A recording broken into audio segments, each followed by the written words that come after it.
it's not always easy, man. Like there was a lot of times where I was kind of like, oh man, I want that right now. But I kind of had a bigger purpose, man. Like I think from the time I sold those first cards and when I started to realize that the market was booming down here in New Zealand, I just immersed myself in trying to learn as much as I could again around the hobby and around, you know, buying and selling and some of the American market, like watching YouTube videos and seeing how the hype was just going off over there, staying ahead of the game a little bit from, you know, what was happening here in New Zealand. Well, I've got this very elaborate spreadsheet. Oh, great. Maybe one day I'll send you a picture of it, man. Like it's like 16 sheets long and it's buying and selling prices, what I bought it for, you know, everything like that. And you know, like I think I mentioned earlier, like I had a bit of a higher purpose. My biggest thing I wanted to get from it was I wanted to buy a boat. So I was like, I'm going to use this as a bit of a tool to buy a boat. And so I bought the boat last year in really? October. Yeah. Congrats, man. Wow. Thanks, so how much money did you end up buying the boat for, if you don't mind me asking? It was 80 grand, man. No! Oh my God! Yeah.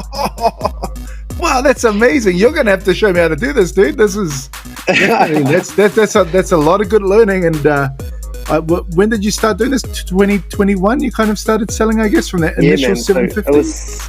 So from that initial 750 I just kind of bought and sold and traded my way up. So I still got my PC, and you know, I bought that along the way, but most of it was just buying and selling small cards. That's incredible. Utilizing Facebook, Trade Me.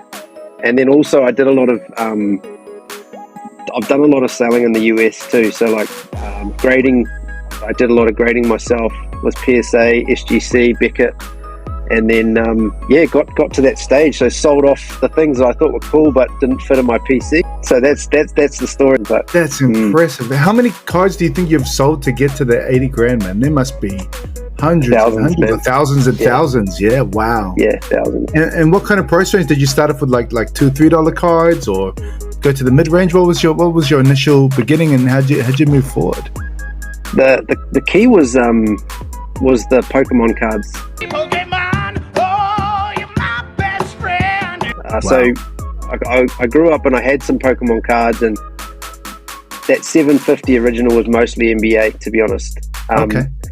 But the hype that was going on here, I was buying cards from America through bulk websites, which are very common now, you know, TCG Player and off eBay and Facebook pages and things, and then sending them back home in bulk lots, and then just selling them in claim sales and things like that. And man, I just rinsed and repeated that over and over and over in those early days because the hype was so high.